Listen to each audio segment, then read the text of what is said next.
en este congreso, en otros congresos y jornadas hemos tocado muchos aspectos de Cristo.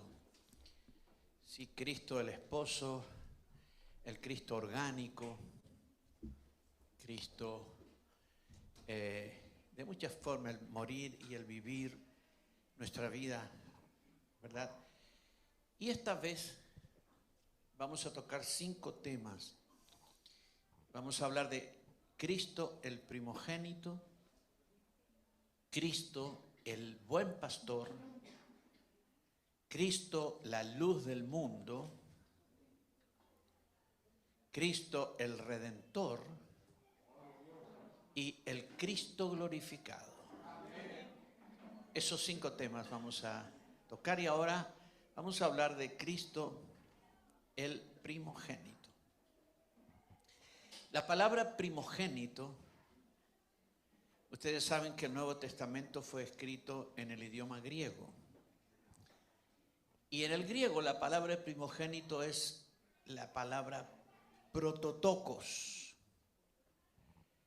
que significa el primer nacido, el hijo mayor. ¿Cuántos primogénitos hay aquí? Tenemos varios, ¿sí? Yo soy el cuarto.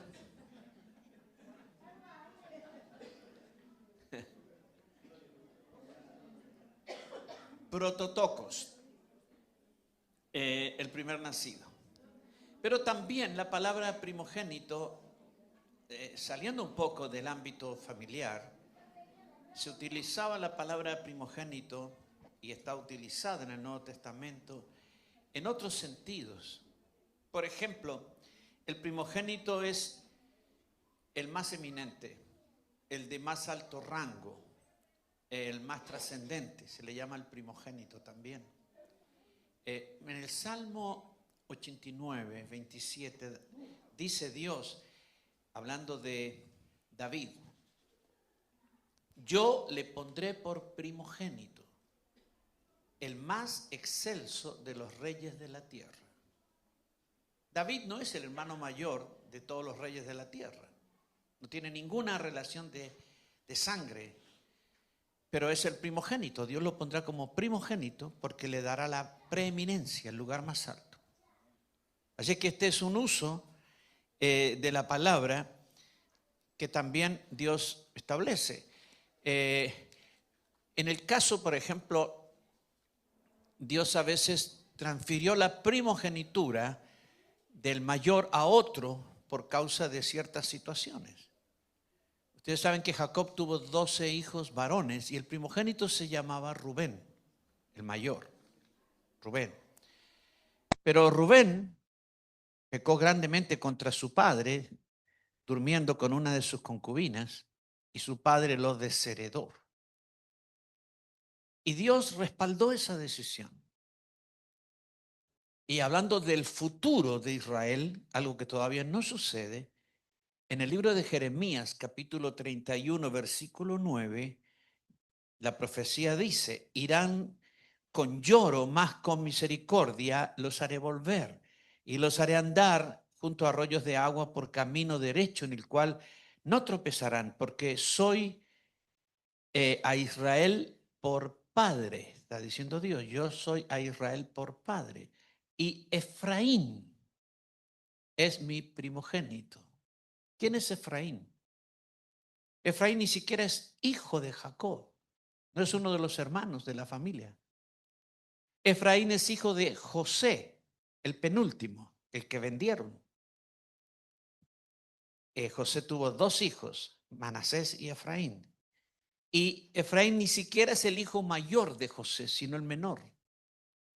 Así que Dios, por causas que Él determina, le puede dar la primogenitura a quien Él quiere. Así que si tú eres el mayor o el menor de una familia, Dios te puede dar a ti la primogenitura espiritual de tu familia, independientemente de el orden en que tú naciste. Ahora, la primogenitura fue un propósito de Dios. Dios estableció, porque hay cosas que Dios estableció para la humanidad y una de esas de esos principios en el diseño divino de la humanidad es la primogenitura. La primogenitura está sobre la cabeza del hijo mayor varón. Lo siento, hermanas. En ese tiempo, bajo la ley, porque en Cristo no hay varón ni mujer, usted sabe. Amén. ¿Puede una mujer tener la primogenitura y no el varón? Sí, pero cuidado con eso de mujeres al poder. ¿Sí? No queremos feminismo evangélico, ¿no? Amén. Muy bien. El primogénito, primero, que al morir el padre, el primogénito, cuando se hacía la repartición de la herencia, porque esto viene haciéndose desde el principio, así que cuando muere el papá, muere la mamá y vamos a repartir la herencia, siempre hay problemas, tú sabes, ¿verdad? Sí, sí. Como dicen, pasa en las mejores familias. Bueno, pero el principio de la repartición de la herencia viene de mucho tiempo, no empezó ahora con las leyes nuestras, occidentales. Y entonces cuando se repartía la herencia, supongamos que eran 10 hermanos. eh, la herencia se dividía en 11 partes, no en 10, en 11 partes, y al mayor le tocaban 2 y a cada uno una. Por eso se habla en la Biblia de la doble porción. Cuando pide la doble porción, Eliseo está hablando de la primogenitura. Eso está pidiendo, la primogenitura profética.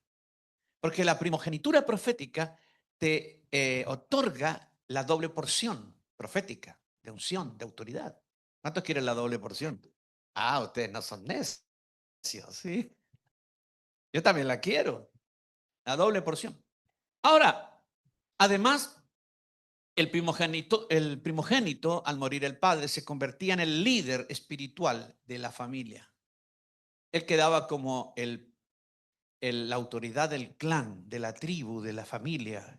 Y además se convertía en el sacerdote de la familia. Esto cuando el sacerdocio era patriarcal, porque en el tiempo, cuando leemos la historia del sacerdocio, hay un momento en que deja de haber sacerdotes familiares y Dios establece el sacerdocio nacional bajo la ley y de ahí en adelante no hay más sacerdotes familiares. Cuando la hermana le dice al hermano, tú tienes que hacer esto porque tú eres el sacerdote de la familia. ¿Escuchó eso? ¿Y se lo ha dicho a su esposo? Pues bien, usted está en el Antiguo Testamento. Usted está viviendo incluso para antes de la ley. Eso ocurrió hasta antes de la ley. Cuando vino la ley se acabaron los sacerdotes familiares. Y Dios estableció un orden de sacerdotes profesionales que eran solo de la tribu de Leví, descendientes de Aarón, y eso eran los sacerdotes. Ahora, no le diga, eso lo tienes que hacer tú porque eres sacerdote de la familia, sino eso te corresponde porque eres el líder de la familia. Y eso es muy distinto. Amén. Porque Dios ha puesto a los esposos como cabeza de la familia.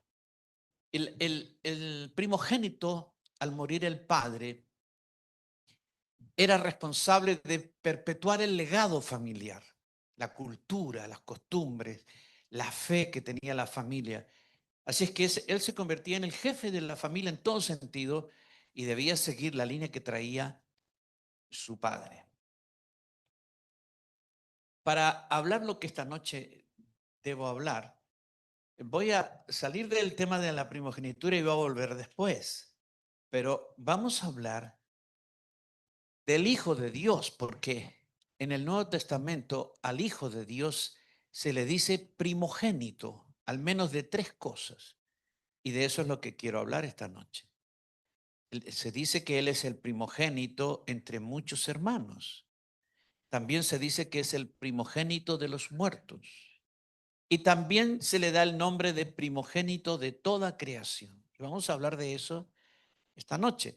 Pero voy a hablar antes acerca de inmanencia y trascendencia. Hemos hablado de esto y hemos escrito acerca de esto, pero es bueno dar un repaso en esto para entender, porque vamos a hablar del Hijo de Dios como el primogénito, pero entendiendo, ¿no es cierto?, que Dios tiene dos maneras principales de existir. Existe de una manera en la trascendencia y existe de otra manera en la inmanencia. ¿Qué es la trascendencia? La trascendencia, cuando todavía Dios no había hecho nada, las cosas todavía no llegaran a suceder, solo existía Dios. Así que no había ni inmanencia ni trascendencia. ¿Cuándo empieza a ocurrir esto que llamamos inmanencia y trascendencia? Cuando Dios crea las cosas.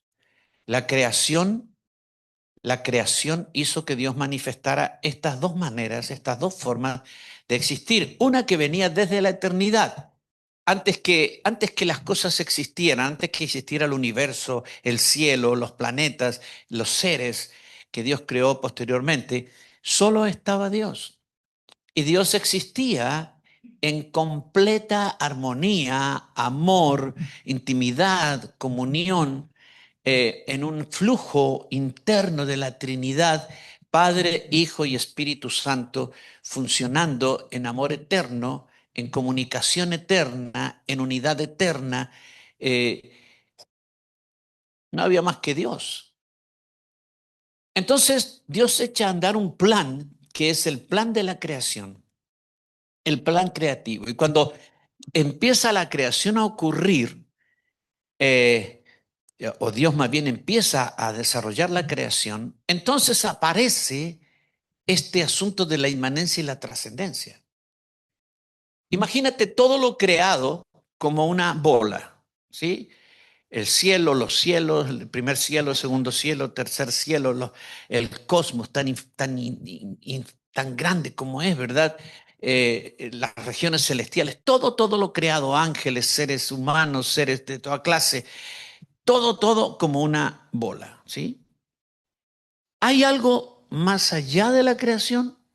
Cuando termina la creación, ¿hay algo más? ¿Hay algo más allá del cosmos?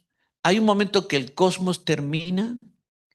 Los astrónomos dicen que el cosmos se extiende, está en un proceso de extensión y que luego tendrá un proceso de compresión, que es una cuestión cíclica.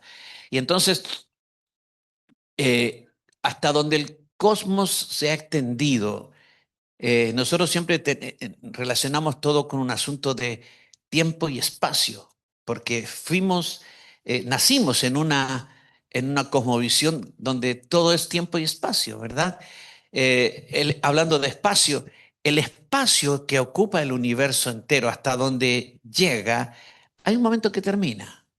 Si tuviéramos una nave y pudiéramos salir de acá, de la Tierra, y viajáramos, pero a una velocidad imposible de viajar, ¿no es cierto? Llegaríamos al borde del universo, para allá, para acá, para donde sea. Ahí termina. ¿Y dónde termina? O después que termina, ¿qué hay? ¿Hay algo más? Pues sí, Dios.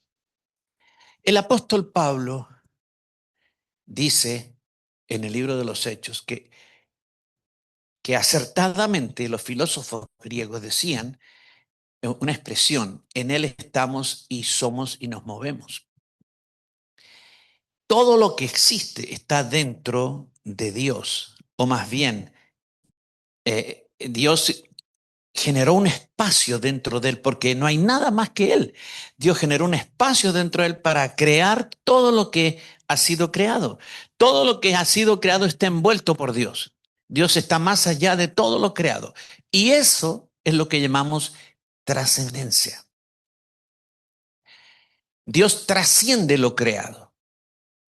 Ahora, allá, en la trascendencia, nadie puede ir. Nunca nadie ha ido y nunca nadie irá, porque es inaccesible. Y la Biblia habla de que Dios habita en luz inaccesible. Nadie puede acceder a la trascendencia de Dios.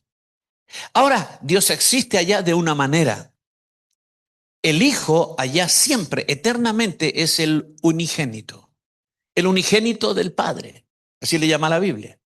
Entonces, en la trascendencia, Dios tiene una forma, la misma forma que tuvo siempre antes que Él creara las cosas. La Trinidad sigue existiendo en la misma dimensión, de la misma forma, con las mismas relaciones. No hay cambio ni absolutamente ninguna alteración. La creación no produjo ninguna alteración en Dios, en su trascendencia. Pero es importante entender que Padre, Hijo y Espíritu Santo son coiguales, iguales en naturaleza, iguales en atributos. Llamamos atributos cuando hablamos de el poder de Dios, la soberanía de Dios, la omnisciencia de Dios, la omnipresencia de Dios, la omnipotencia de Dios y todas sus cualidades extraordinarias que solo Dios posee, a los cuales llamamos atributos incomunicables.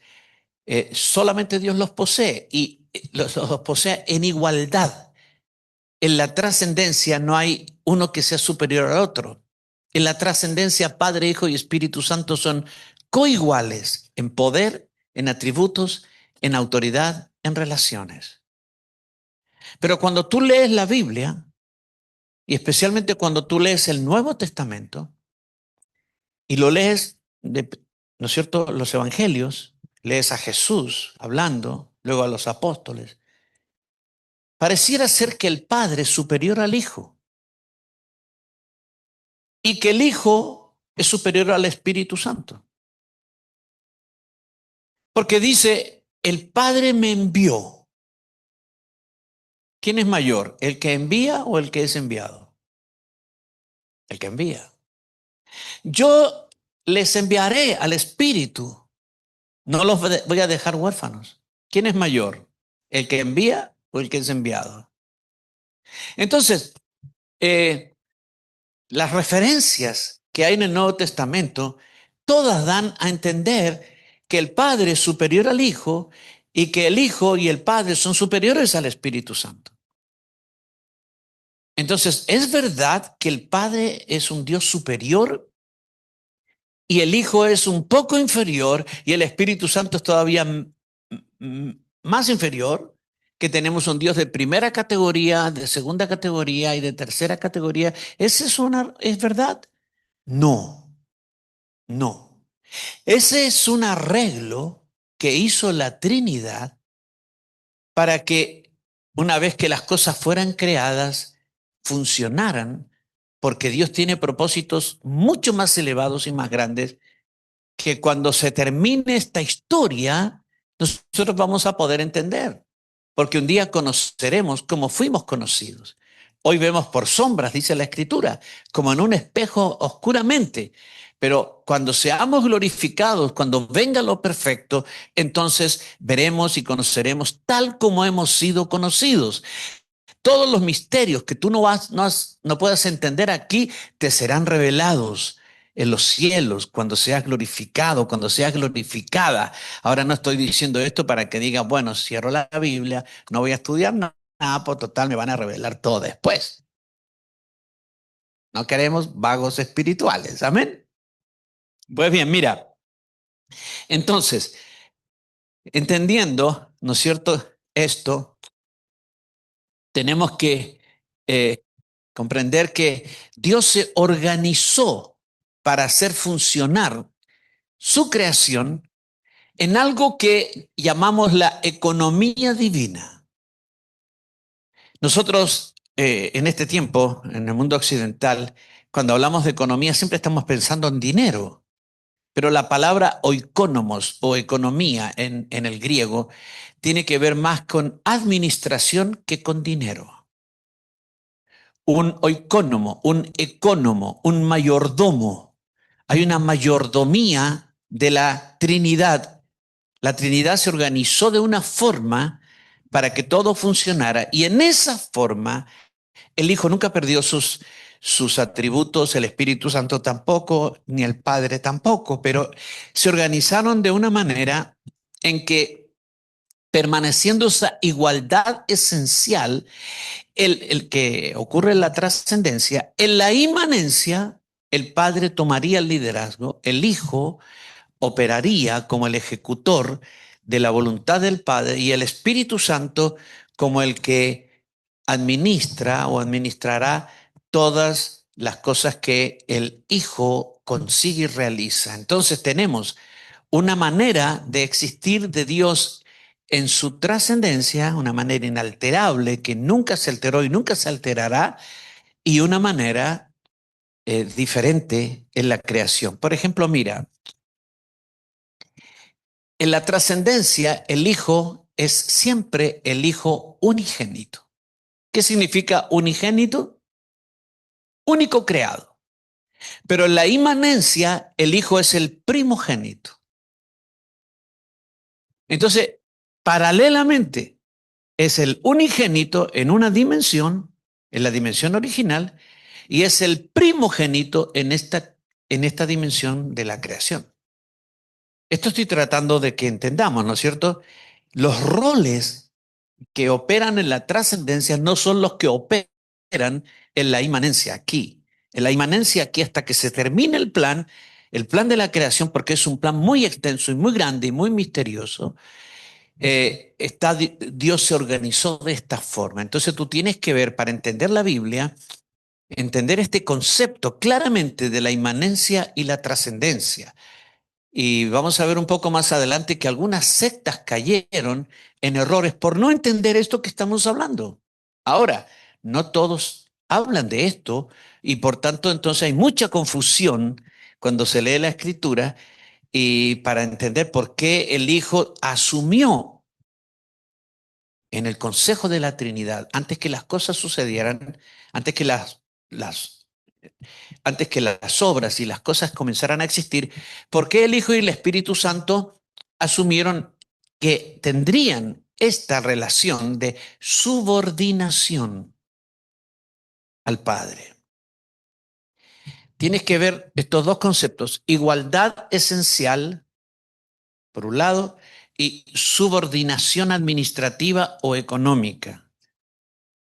Miren, voy a poner solamente un ejemplo. Hace un momento estaba aquí esta bella mujer, ¿cierto? Estoy hablando de ella. Y todos nosotros estábamos siendo dirigidos por ella, ¿no? Porque era la coordinadora. Ahora ella está sentada allí y el que está hablando aquí es el jefe.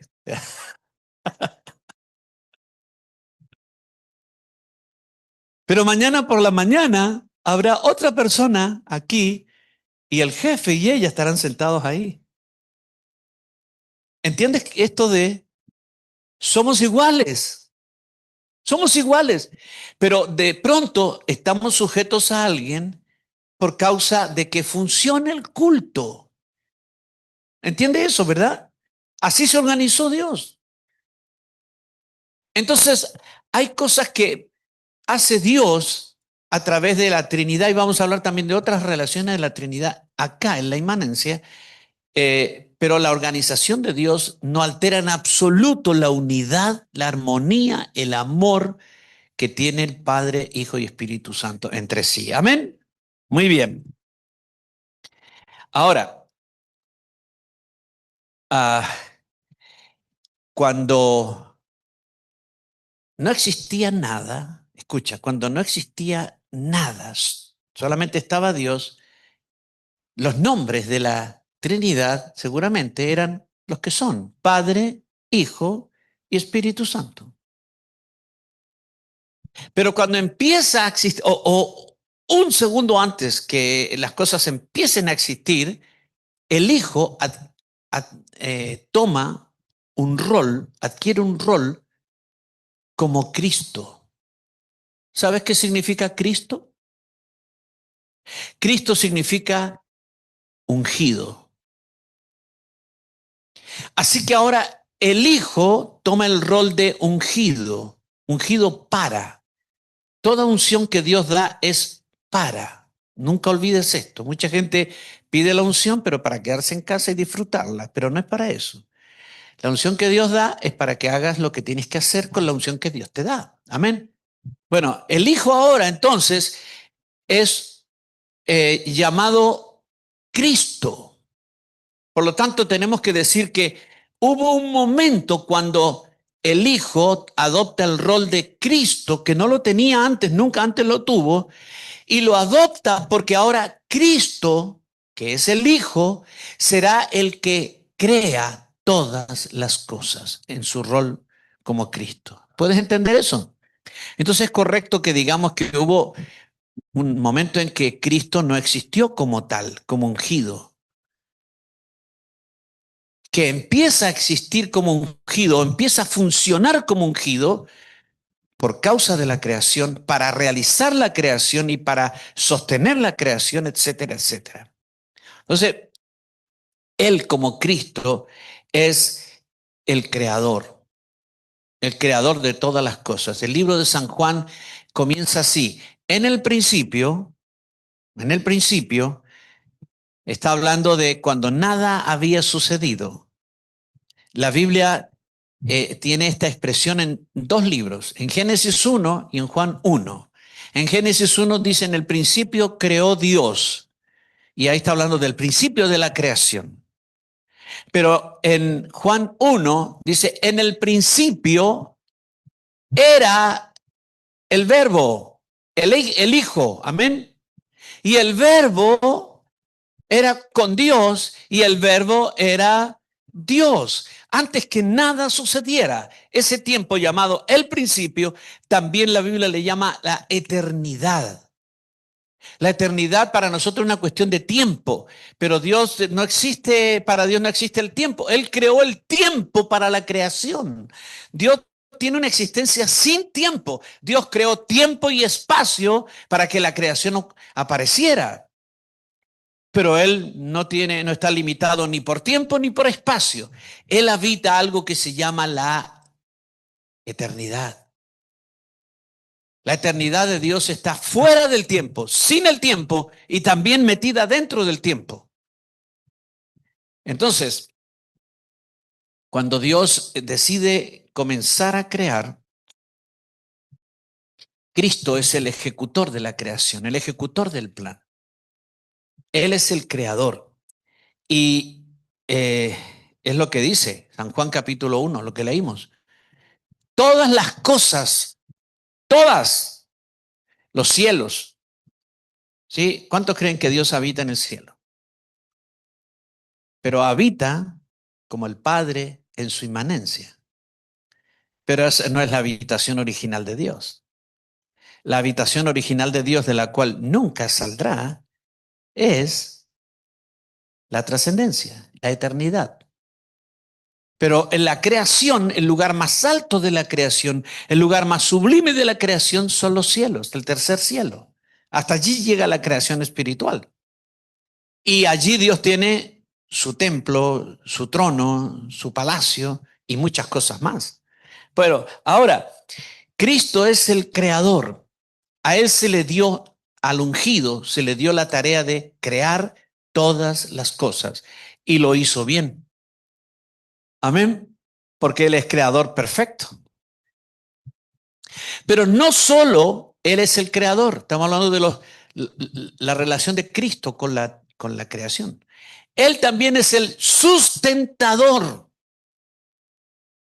Hebreos capítulo 1, versículos 2 y 3 dicen, nos ha hablado por el Hijo, a quien constituyó heredero de todo y por quien asimismo hizo el universo, el cual, Cristo, siendo el resplandor de su gloria y la imagen misma de su sustancia, y quien, Cristo, sustenta todas las cosas con la palabra de su poder. Amén.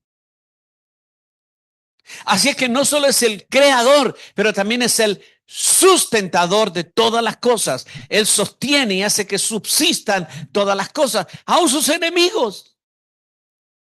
¿Sabes por qué el diablo existe? Porque el Señor le da existencia, nada más. Y tú dices, pero ¿cómo le va a dar existencia a alguien tan malo? Pues porque es parte del plan. ¿Sí? Está derrotado, ¿sí? Judicialmente. Un día va a bajar un ángel, ni siquiera un arcángel, con una cadena y lo va a atar y lo va a echar al abismo. Y después, más tarde, 1000 años después, lo van a echar al lago de fuego. Ya está destinado todo. Y todo eso va a suceder, ¿lo cree? Amén. Así que no es tan poderoso. Pero Él da existencia a todas las cosas. Y escucha, existencia y subsistencia. Existencia y subsistencia. Pero además, Él es el redentor. El apóstol allí, ¿sí? Facha, como dicen en Argentina, ¿no? ¿Sí?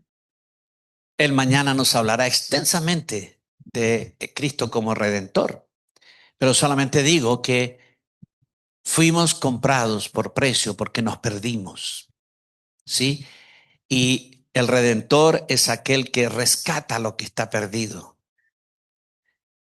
Y Cristo vino como redentor y nos redimió y nos compró. Amén. Tú eres una persona redimida. Él es tu Señor y tu Dios, pero es tu redentor y tú estás aquí esta noche porque Él te redimió. Amén. Puedes alabar al Señor por eso. Estábamos perdidos, sin Dios y sin esperanza en el mundo. Y Él nos redimió, nos rescató para Él y ahora somos suyos para siempre. Amén. Aleluya.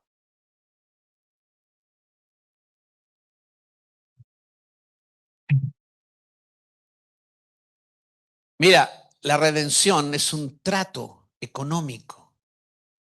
Por eso dice el pasaje allí en 1 Corintios 6:20, habéis sido comprados por precio. Cristo pagó un precio. Para redimir hay que pagar un precio. Una vez que está pagado el precio, el rescate está hecho. ¿Sí? Este es un aspecto de lo que hizo Cristo. Pero Cristo también es el Salvador. El Salvador. Primera de Juan 4:14, nosotros hemos visto y testificamos que el Padre ha enviado al Hijo, el Salvador del mundo. Él es el Salvador. Sí, no solo nos compró, pero nos salvó. Nos salvó. Nos salvó de muchas cosas. La condenación eterna es un aspecto de la salvación, un aspecto de la salvación. El apóstol Luis escribió un libro acerca de qué hemos sido salvados, ¿no es cierto? Y hemos sido salvados de muchas cosas. Así es que Cristo es un tremendo salvador. No es la prédica de esta noche, pero tiene que entender usted que cada uno de estos títulos revelan obras de Cristo maravillosas que solamente Él podía hacer. Además, es el Señor. El Señor. Hoy día usamos la palabra Señor para el hombre y señora para la mujer, ¿verdad? Sí. El señor Pérez, el señor Córdoba, ¿sí? ¿Sí? El señor Alegría, pase señor, ¿sí? Pero originalmente esa palabra se usaba solo para la gente de autoridad. La palabra curios o quirios, Él es el Señor. Ahora, cuando dicen que alguien es el Señor de señores, ¿qué te dice a ti? Que es la más alta autoridad. La más alta autoridad. Amén. El libro de Filipenses relata en el capítulo 2, versículos 9 al 11, lo que Cristo hizo, ¿no es cierto? Humillándose a sí mismo, vino, se encarnó, siendo Él el Dios eterno, se encarnó, tomó carne humana, se hizo parte de nosotros, se humilló a sí mismo y fue obediente hasta la muerte de cruz, por lo cual Dios le exaltó hasta lo sumo y le dio un nombre que es sobre todo nombre, para que todos se postren delante de él, los que están en los cielos, en la tierra y aún debajo de la tierra, y confiesen que Jesucristo es el Señor, para gloria de Dios Padre.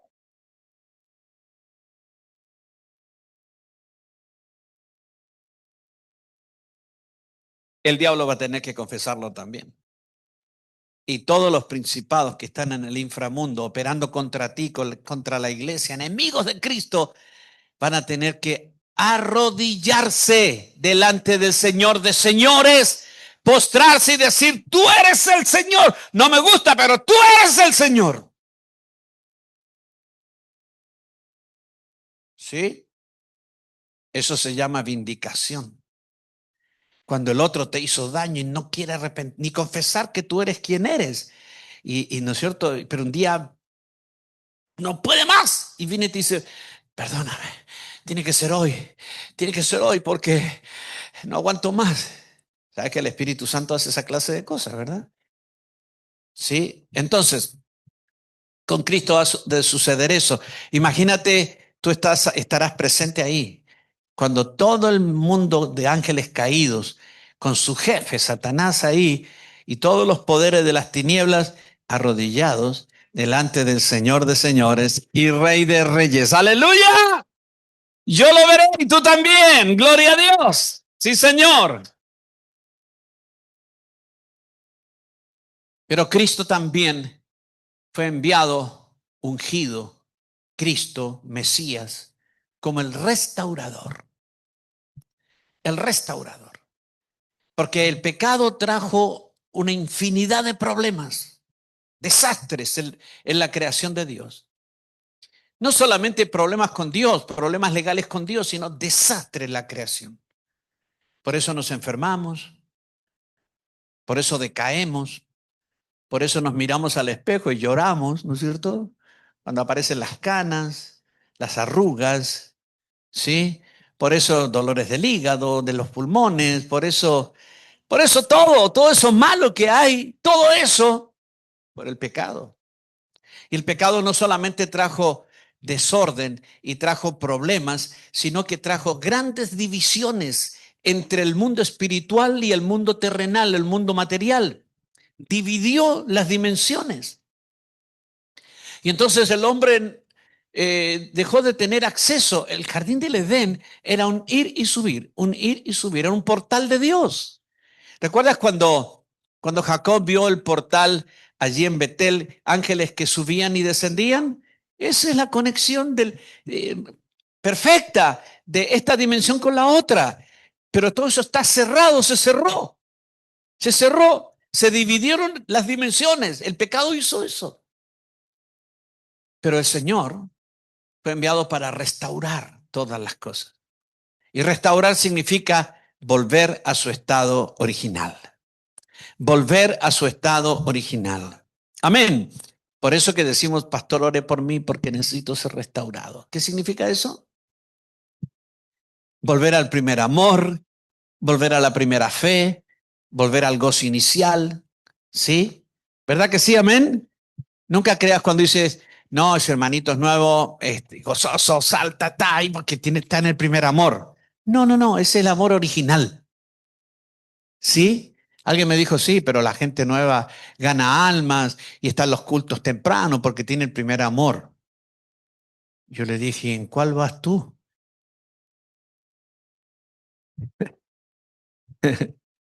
Porque esa es la fe original, esa es la vida original. Ahora, el Señor viene a restaurar todas las cosas y es lo que dice Hechos capítulo 3, versículos 19 al 21. Que vengan de la presencia del Señor tiempos de refrigerio y Él envíe a Jesucristo, que fue antes anunciado, a quien de cierto es necesario que el cielo reciba, escucha, hasta los tiempos de la restauración de todas las cosas de que habló Dios por boca de sus santos profetas, ¿sí? Y Efesios 1, 9, 10, dándonos a conocer el misterio de su voluntad según su beneplácito, el cual se había propuesto en sí mismo de reunir todas las cosas en Cristo, en la dispensación del cumplimiento de los tiempos, así las que están en los cielos como las que están en la tierra. Cristo es el factor unificador de todas las dimensiones. Y llega el tiempo, ya viene, está cerca el tiempo de la restauración de todas las cosas. Amén. todo el universo volverá a ordenarse de acuerdo al diseño original de nuestro Dios. Amén. Ahora, la Biblia habla de Cristo como el unigénito del Padre. Y en ellos, Él existió en una relación eterna, como ya hemos hablado, ¿no es cierto? Y hablando de esto, ¿no es cierto?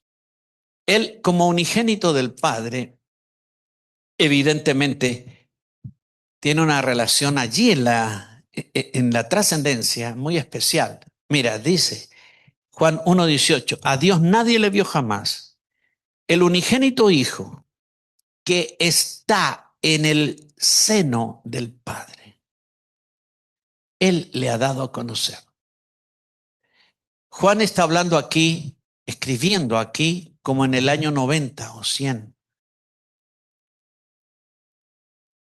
Cristo vino y se manifestó y tuvo su ministerio, ¿no es cierto? Entre los años 0 y 30, o algunos dicen 6 y 30. Hay una discusión ahí. Pero 60 años después que Cristo asciende, Juan dice que Cristo nunca salió del seno del Padre. Nunca. Y ya expliqué que allá siempre es el unigénito en la trascendencia y aquí es el primogénito. Nunca dejará de ser el unigénito y nunca dejará de estar en el seno del Padre.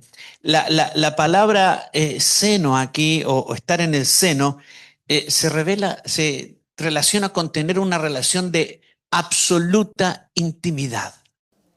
Absoluta intimidad. Y una transferencia de ida y vuelta de afectos, de información, de revelación entre el Padre y el Hijo todo el tiempo, sin cesar.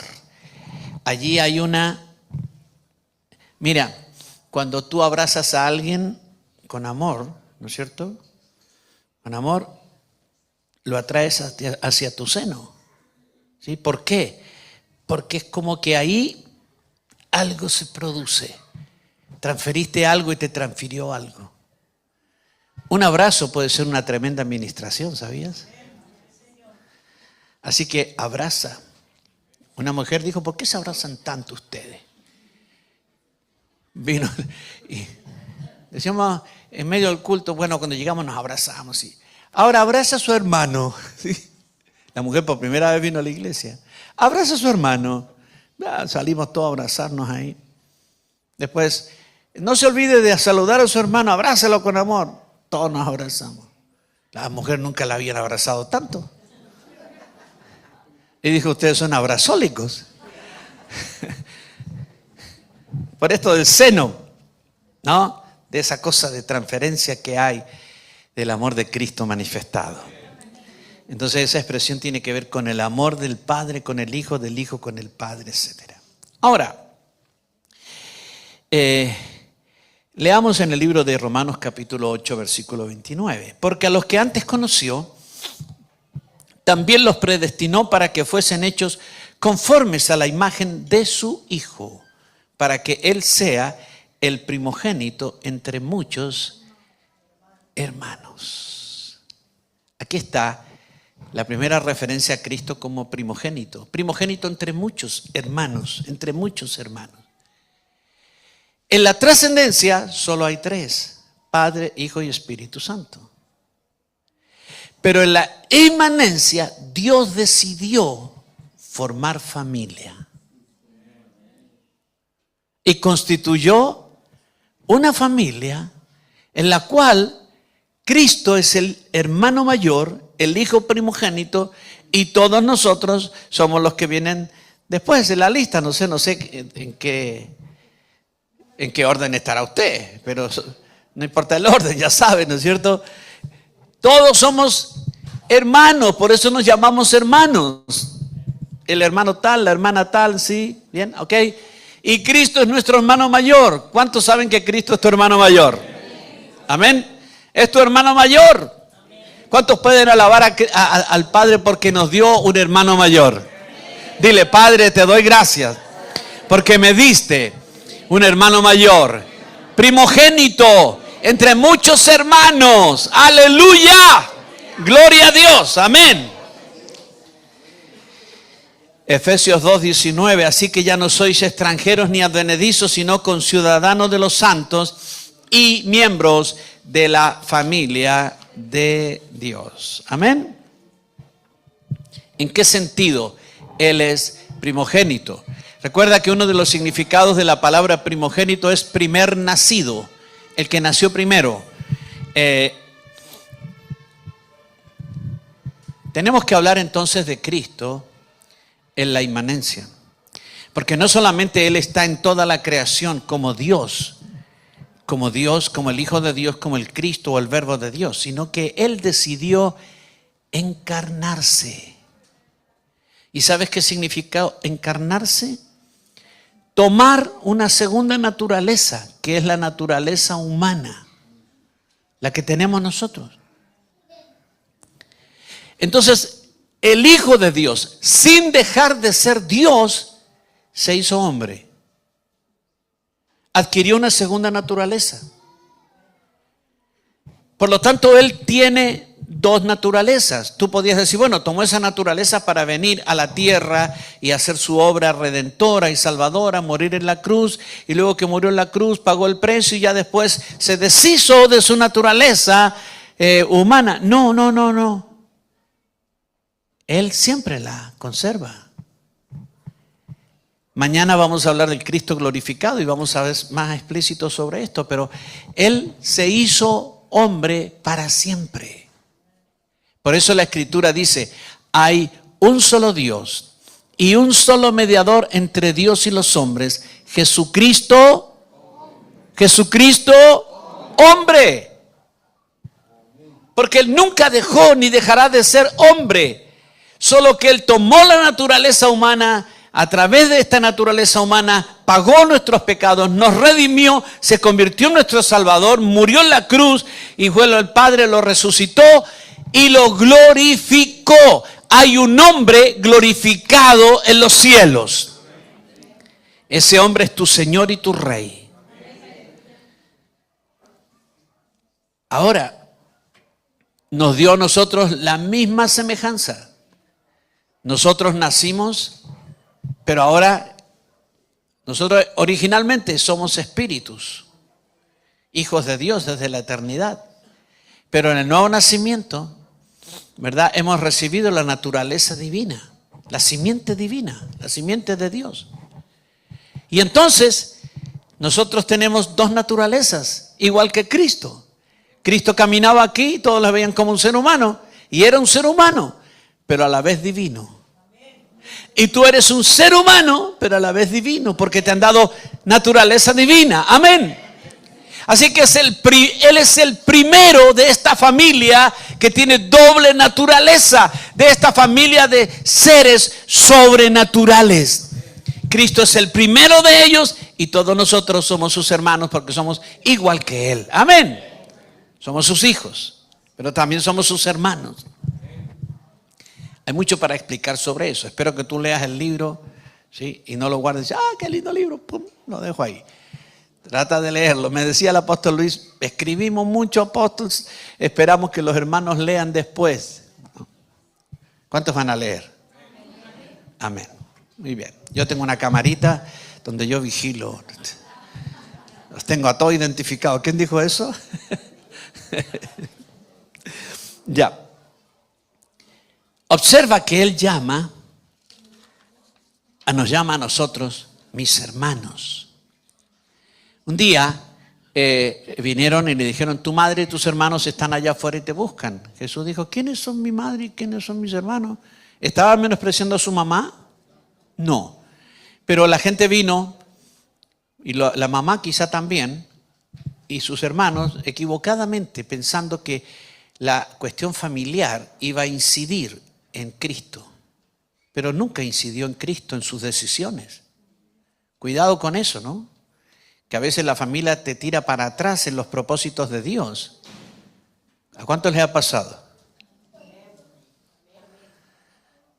Pero nosotros nos regimos por el Espíritu Santo. Y entonces dijo el Señor, ¿quiénes son mi madre y quiénes son mis hermanos? Estos son mis hermanos, los que hacen la voluntad de mi Padre Celestial. Pero el día de la resurrección, mira, en Mateo 28, 10, entonces les dijo, no temáis, id y dad las nuevas a mis hermanos, para que vayan a Galilea y allí me verán. Él ahora está resucitado, glorificado. En Juan 20, 17, Jesús le dijo, no me toques, porque aún no he subido a mi Padre, mas ve a mis hermanos y diles, subo a mi Padre y a vuestro Padre, a mi Dios y a vuestro Dios. Hebreos 2, 11 y 12, porque el que santifica y los que son santificados, Cristo es el que santifica y nosotros los santificados, de uno son todos, el Padre, por lo cual no se avergüenza de llamarlos hermanos. Él no tiene vergüenza de llamarte hermana. Él sabe que tienes errores. Él es perfecto. Y Él sabe que tenemos fragilidades y debilidades todavía, pero Él mismo nos terminará de santificar. Amén. Ahora es nuestra responsabilidad hacer todo lo que sabemos y por el Espíritu podemos. Pero dice, no se avergüenza de llamarlos hermanos diciendo, anunciaré a mis hermanos tu nombre.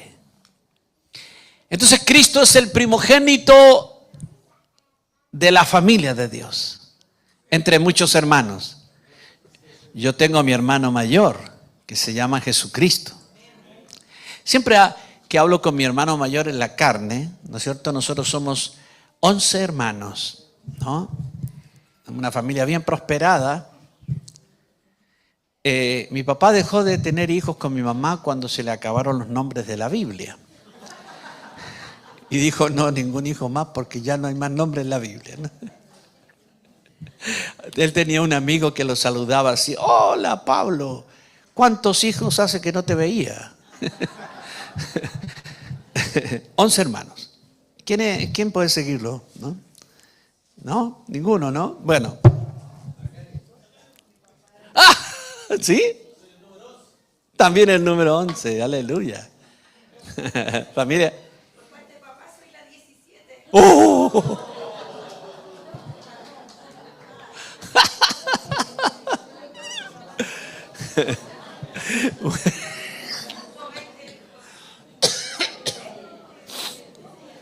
¡20 hermanos!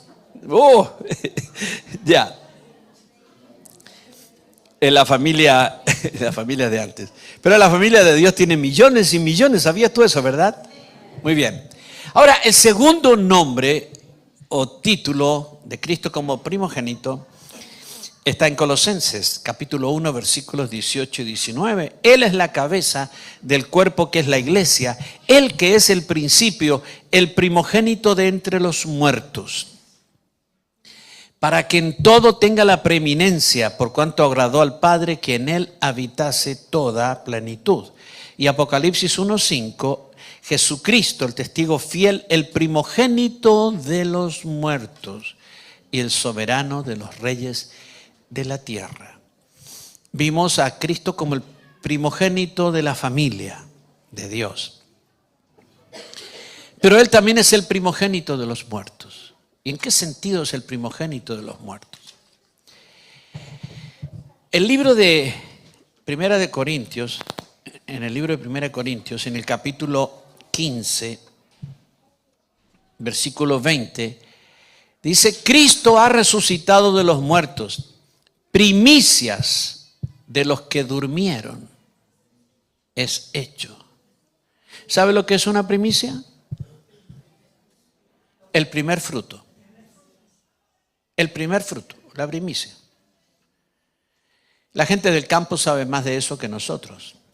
Una primicia. Una primicia es el primero, y en cualquier orden. Alguien te dice, tengo una primicia para ti. O sea, tú eres el primero que lo va a escuchar. Un poco hace sentido, ¿no es cierto? Una primicia. La primicia, dice Cristo es primicias de los que durmieron. ¿Qué quiere decir esto? Que cuando Cristo murió, luego resucitó. Por eso se llama primogénito de entre los muertos. Él resucitó. Pero en la Biblia tienes mucha gente que resucitó. En el Antiguo Testamento hay gente que fue resucitada. Incluso en una historia venían en un funeral de esos para llevar a alguien al cementerio, y vinieron unos asaltantes a atacar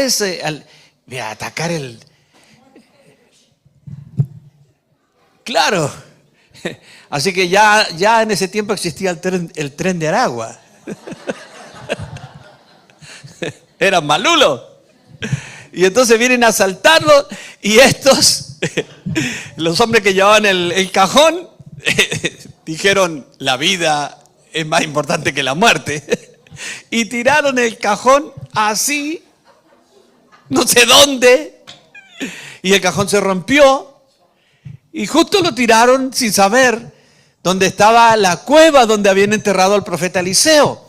Y cuando los huesos del muerto, o sea, el cuerpo del muerto tocó los huesos de Eliseo, resucitó. Así que hay resurrecciones bien interesantes en el Antiguo Testamento. Cristo resucitó a otra gente, Pedro resucitó, y en fin, la resurrección es parte de los milagros de Dios, amén. Pero todos esos que resucitaron volvieron a morir. Y cuando fueron sepultados, su cuerpo se convirtió en polvo. Así que fueron resucitados temporalmente, transitoriamente. Pero cuando Cristo murió y resucitó, no resucitó para volver a morir. Él venció la muerte. Él derrotó el poder de la muerte para siempre.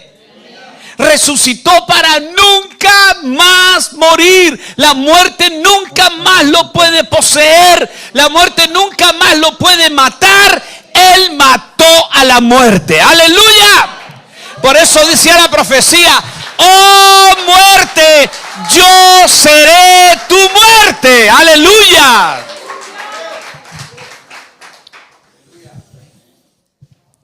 Él fue resucitado con eternidad. No estamos hablando de Dios, porque Dios nunca murió. El que murió fue Jesús. El cuerpo de Jesús. Dios no puede morir. ¿Cómo va a morir Dios? Dios no puede morir. Pero Cristo, el Hijo de Dios encarnado, Jesús, Él tenía que ser resucitado. Y cuando Él fue resucitado como hombre. Y no solamente resucitado, pero fue glorificado. Su resurrección no solo fue, no solo fue sobrenatural, sino fue eterna. Y resucitó con un cuerpo inmortal, incorruptible, que jamás tendrá ningún defecto, ni envejecerá, ni se debilitará, nada. Ese es el cuerpo que tú y yo tendremos después. Estamos esperando que el Señor regrese, ¿verdad? Amén. Vendrá y nos arrebatará. ¿Crees eso? Está cerquita, viene pronto. ¿Cuántos aman la venida del Señor? ¿Cuántos aman la venida del Señor? Viene a buscarnos, viene a arrebatarnos y nos llevará de acá. Y cuando Él nos lleve, aquí quedará la tendalada, como dicen. Amén. Pero nosotros seremos arrebatados. ¡Aleluya! Y escucha, seremos arrebatados, pero no solo seremos arrebatados y sacados de la ira que viene, sino que seremos transformados. Y todos los que partieron en Cristo, ¿cuántos tienen familia que se fue con el Señor? ¿Sí? Todos ellos vendrán con Cristo. Él traerá los espíritus de todos ellos y los resucitará con la misma resurrección que resucitó el Señor. Y les dará un cuerpo inmortal e incorruptible. Y a nosotros también nos dará un cuerpo inmortal e incorruptible como el de Él, sobrenatural. Y Él es el primero en su clase. Por eso es el primogénito. ¿Entiendes? Primogénito de entre los muertos. ¿Cuántos aman este aspecto del Señor Jesucristo? La tercera expresión de Cristo como primogénito es que Él es el primogénito de toda creación. Allí mismo en el libro de Colosenses, el versículo 15 dice, Él es la imagen del Dios invisible, el primogénito de toda creación.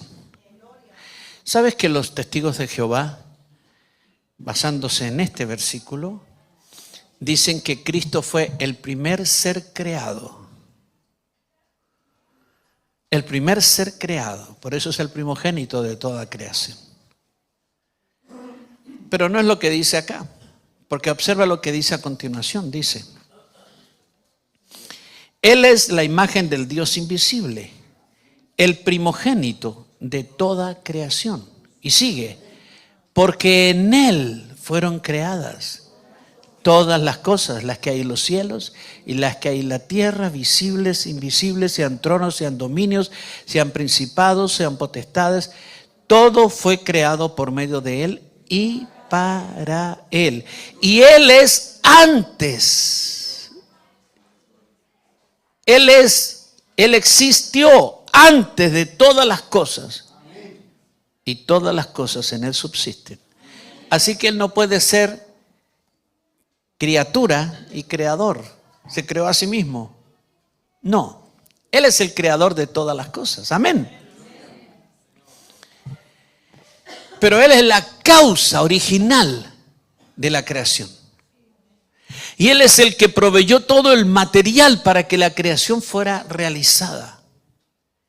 Él fue el ejecutor de todas las cosas. Y observa, dice, para que en Él o Él tenga toda la preeminencia. Y menciona tres cosas, hablando de la preeminencia. Él en relación con la creación, Él en relación con la resurrección y Él en relación con la iglesia. En relación con los muertos ya sabemos, es el primero, ¿verdad? En relación con la iglesia lo pone como la cabeza de la iglesia, el principal. Y en relación con la creación, Él es el primogénito, en el sentido de que de Él procedieron todas las cosas, de Él. Entonces, nada existe sin Él. Toda la creación procedió de Él. El apóstol Pablo hace 10 afirmaciones, no hay tiempo para mencionarlas todas o para examinarlas todas. Pero simplemente, la Escritura dice acá que todo fue creado por Él. Juan también lo dice. El verbo se hizo, el verbo era Dios, ¿sí? Todas las cosas por Él fueron hechas.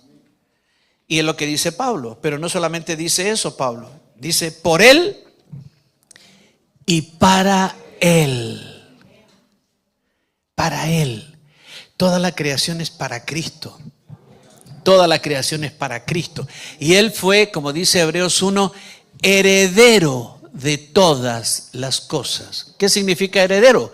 Que todo lo que existe es de Él y es para Él. Cuando todo esto se ordene, cuando Él restaure todas las cosas, todo volverá a ser de Él. Es su herencia, es la inmanencia. Amén. Pero no solamente la Escritura dice que Él será heredero, sino que dice que tú y yo seremos coherederos de todas las cosas. Amén. Por eso el libro de Corintios dice, todo es vuestro, sea la vida, sea la muerte, sea el futuro, el porvenir, lo pasado, lo alto, lo bajo, todo es de ustedes. Todo es tuyo. No vayas a la casa de tu prima y te gusta el collar y dice, todo es mío. No, todavía no. Pero todo es tuyo. Todo es nuestro. Amén. Entonces, Él es el dueño y la creación fue hecha para Él, por medio de Él y para Él. Amén. Voy a terminar. El predicador siempre dice voy a terminar y son media hora más, ¿no es cierto? Pero aquí vamos a hacer. La Escritura habla de un grupo de personas llamados la Congregación de los Primogénitos. En el libro de Hebreos capítulo 12 hace una comparación entre Israel y la iglesia. Israel, dice, fue acercado al monte Sinaí, un monte que ardía con fuego y muchas cosas terribles y espantosas. Pero ustedes han sido acercados a los cielos, a cosas celestiales. Y habla de dos congregaciones que hay en el cielo. A una le llama iglesia. Una es los justos hechos perfectos. Y otra le llama la iglesia de los primogénitos. Usa la palabra eclesia o eclesía. Algunas traducciones como la Reina Valera lo traducen como la congregación de los primogénitos, pero originalmente tendría que decir ahí la iglesia de los primogénitos.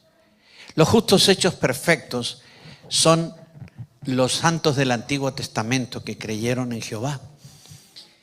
La congregación de los primogénitos dice algo más, que están inscritos en los cielos. ¿Quiénes fueron inscritos en los cielos? No dice eso de los justos hechos perfectos, sino de esta congregación. Fueron inscritos en los cielos, en el libro de la vida. Tú fuiste inscrito en el libro de la vida. Fuiste inscrito en el libro de la vida. Por eso te salvaron. Porque estabas inscrito. Amén. Por eso te dieron vida eterna. Porque estabas inscrito y predestinado para la vida eterna. Amén. Y esa congregación de los primogénitos es una de las muchas familias que Dios tiene. ¿Sabías que Dios tiene diferentes familias en los cielos? Efesios 3, 14 y 15. Por esta causa doblo mis rodillas ante el Padre de nuestro Señor Jesucristo, de quien toma nombre toda familia en los cielos y en la tierra. Hay distintas familias en los cielos y en la tierra. Podemos mencionar, por ejemplo, los 144,000 sellados. Es una familia. Los salvados de la gran tribulación, que está en el capítulo 7 de Apocalipsis, familias. Es que cuando entiendes el concepto dispensacional, te darás cuenta que Dios salvó a gente en todas las dispensaciones, pero con diferentes maneras. Por ejemplo, la gente que fue salvada antes del diluvio no tenía que bautizarse y confesar yo creo en Cristo. Abraham tampoco lo hizo. Dios determinó distintos modos de salvación en cada dispensación y parece que eso generó familias de Dios. Y nosotros somos una familia muy privilegiada. ¿Sabes por qué? Porque si bien Dios salvó a todas esas familias que están en los cielos, y algunas todavía, ¿no es cierto?, no aparecen porque serán salvos durante la gran tribulación, y los 144,000 son un grupo de israelitas del futuro. A esta familia, que es la iglesia, se le dio la primogenitura sobre todas las familias de todos los tiempos. ¡Amén! ¿Puedes entender esto? Y termino leyendo el versículo de Santiago capítulo 1, 17 y 18. Toda buena dádiva y todo don perfecto desciende de lo alto, del Padre de las luces. Tú eres una de esas luces. Le llaman luces a los espíritus, ¿sí? En el cual no hay mudanza ni sombra de variación. Él, de su voluntad, porque Él quiso nada más, nadie lo obligó, nadie le puso una espada en el pecho para que lo hiciera. Él, de su voluntad, porque Él quiso hacerlo, nos hizo nacer por la palabra de verdad, para que seamos primicias de sus criaturas.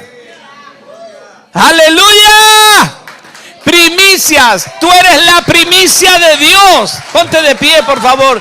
Tú eres la primicia de Dios. Tú eres el primogénito de Dios. Yo te pregunté a cuántos le gustaría tener la primogenitura y tú levantaste la mano. Pues la tienes, tú eres primogénito de Dios. ¡Aleluya! En el futuro disfrutarás de todas las posesiones que tiene tu amado, porque eres coheredero, coheredera con Cristo Jesús.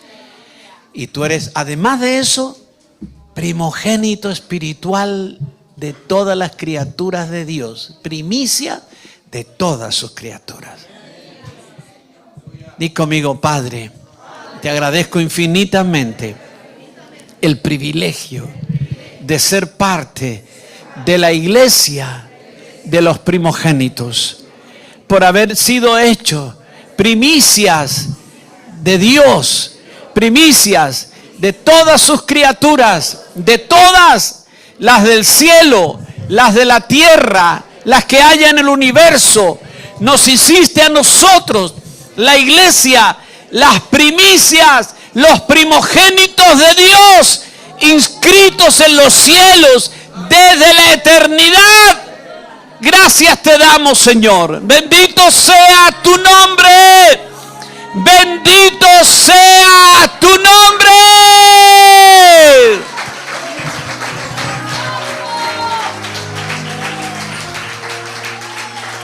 Aleluya.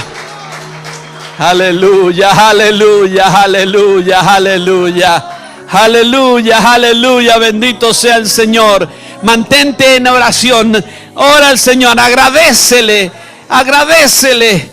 Dale una oración de reconocimiento, de amor, de agradecimiento, porque Él nos ha dado tan alto privilegio, absolutamente inmerecido, solo porque de su voluntad lo quiso hacer, solo porque nos amó con amor eterno y nos dio tan altos y tan grandes privilegios. Shakamaya Brasorobaharenai.